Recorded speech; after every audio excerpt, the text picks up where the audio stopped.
Yo guys! Magandang araw, magandang gabi mga kalingap. Eto na naman tayo. Magbibigay naman tayo ng reaction video dito. Mainit-init na naman to. At syempre, nakakapasong issue. At grabe, eto na nga guys ang sinasabi ko sa inyo. Naglabas na po si Kalingap Rab ng dahilan, no? Ito po yung sabi niya dito. Ito talaga yung solusyon para matigil na po ang issue na to.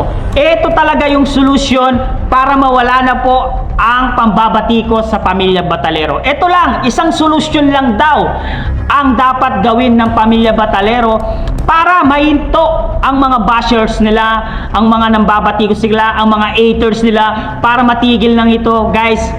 Ito lang ang uling paraan at uling alas ng pamilya Batalero. Guys, panoorin natin guys itong sasabihin ni Kalingap Rab. Siyempre, kung bago ka pa lamang sa ating YouTube channel, huwag kalimutan mag-like, mag-share, mag-subscribe, pahit na notification bell button para updated kayo sa mga ilalabas natin reaction video mga Kalingap. At siyempre guys, no, huwag kalimutan suportahan si na Kuya Bal Santos Matubang, Ate Edna Vlogs, Kalingap Rab, Kalingap Team, siyempre Kalingap Reactor, Papa Shider TV. At siyempre, nagpapasalamat si Kalingap Rab kay Papa Bear dahil napakagaling na defender para sa Kalingap. Guys, panoorin na natin guys.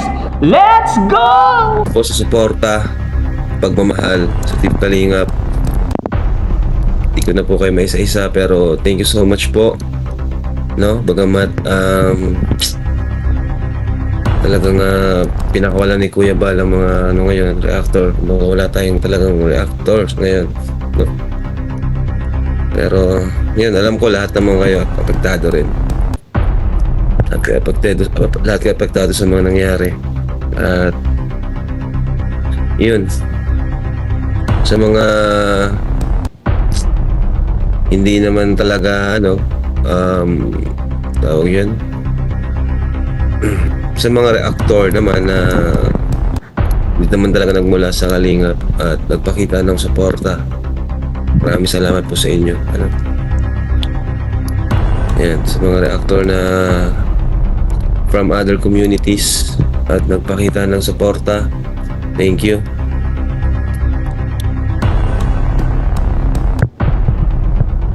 Parang haggard ka, Kalingap. Oo nga po, wala pa pong pahinga. Nagbiyahe po kasi kami. Biyahe po kasi. Salamat po. Oy, salamat po sa unang pag-goal natin. Yalin Enriquez. Thank you. Ayan. So, sino ba yung mga mga reactors from other communities na nagpakita sa atin ng suporta? Si Papa Bear. Gusto ko yung kanta na ginawa niya, no? Hanapin nga natin yun. Ang ganda ng kanta na yun. Salamat po. Salamat, brother. Sinend sa akin ni Kuya Nel. Gawa mo pala yun. Pwede tong gamitin sa pwede gamitin sa ribbon cutting. Sada nagsimula ang kwento, mga bahay na hindi marunong sumuko. Kailangan itasan, ipili ang huling kumento, kahit na sabihin ng Pwede nga i-cover, no? Pa-cover natin kay Krista. Ipapakover kay Krista. Aba, matindi to. Pakinggan nyo na lang po sa channel ni Papa Bear yung full cover, yung full song sa channel po niya. Ang ganda ng lyrics. Thank you. Sobrang na-appreciate ko po ito. Ay, so doon naman po pala ayan, so doon naman po sa mga sa mga below the belt na sobra-sobra na po na papabanat kay Fiancé. Yan po hindi ko po sinusuportahan. Po, hanggat maaari po, wag naman po tayong ganun sa bata or kay Fiancé.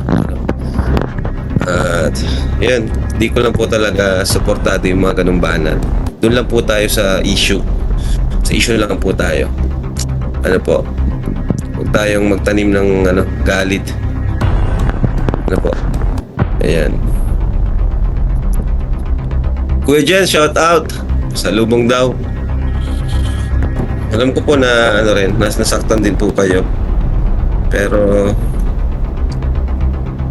parang si Kuya Bal yung pinaka nasaktan eh. Si Kuya Bal talagang pinagsasabihin ko palagi na ano na, tama na, okay na yon. Pero ewan ko kung bakit parang hindi pa rin siya makamove on. Pero ano naman na, kunti-kunti tumitigil na rin si Papa, no? Kasi yun, alam nyo naman nangyari, kilala nyo naman si Kuya Bal, di ba? At yun, naging paborito niya rin yun.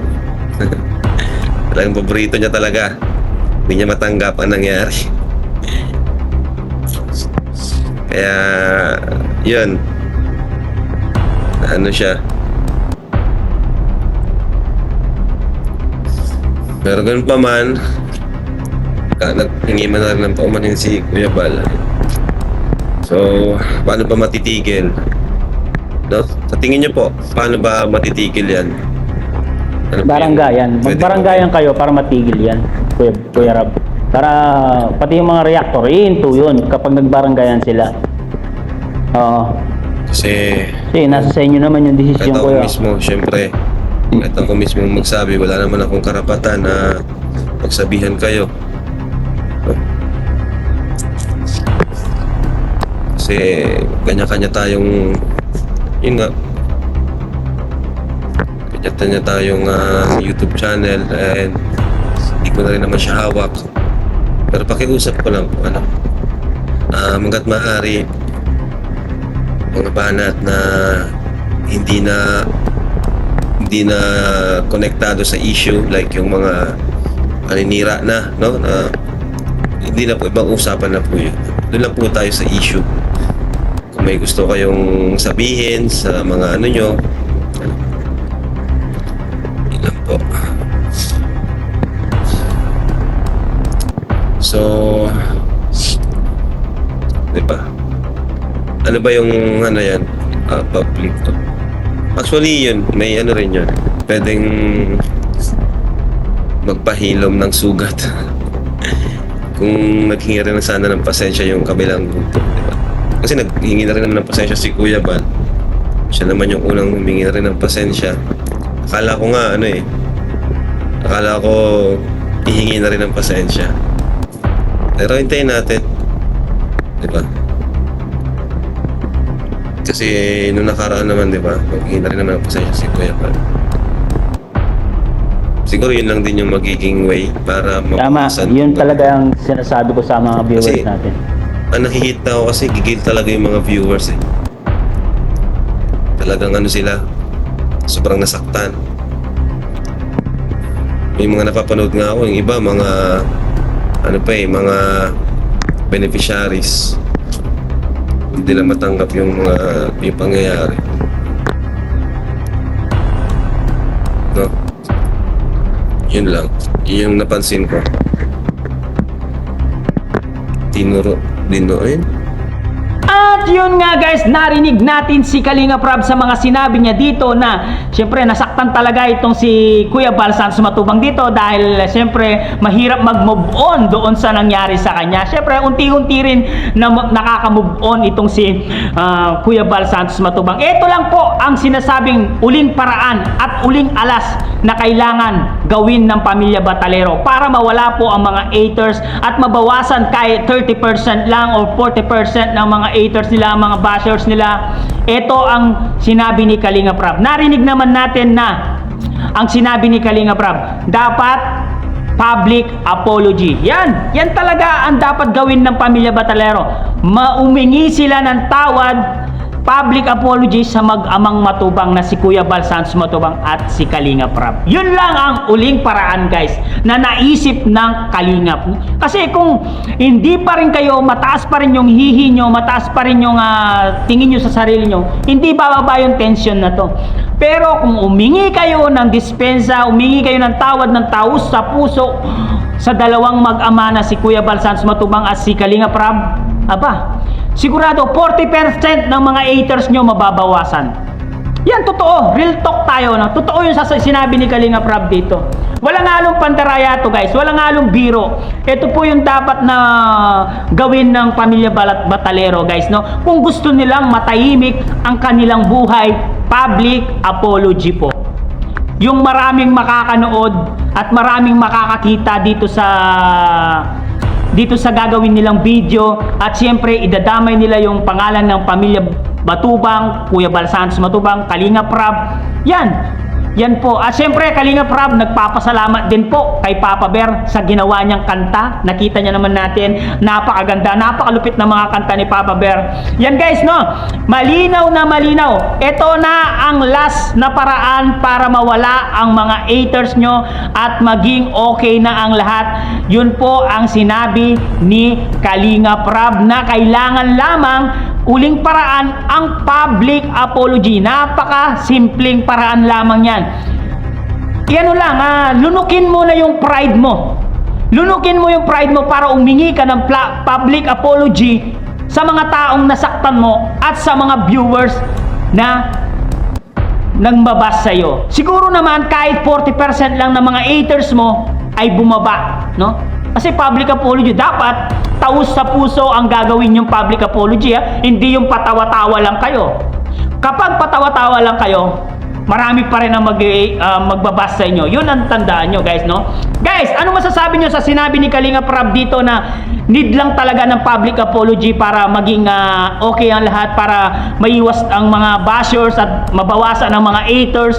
Ano masasabi nyo sa sinabi ni Kalinga Prab? Comment down below at babasahin natin lahat, guys. Syempre, guys, hanggang dito na lang muna ang ating reaction video for today's mga kalingap. Syempre, kung bago ka pa lamang sa ating YouTube channel, huwag kalimutan mag-like, mag-share, mag-subscribe. Pahit na notification bell button para updated kayo sa mga ilalabas natin reaction video mga kalingap. At syempre guys, no, huwag kalimutan suportahan sina Kuya Bal Santos Matubang, Ate Edna Vlogs, Kalinga Prab, Kalingap Team, syempre Kalingap Reactor, Papa Shider TV. Sa mga hindi pa nakasubscribe dyan guys, ano pang hinihintay nyo? Subscribe na! Alright ko! Bye-bye!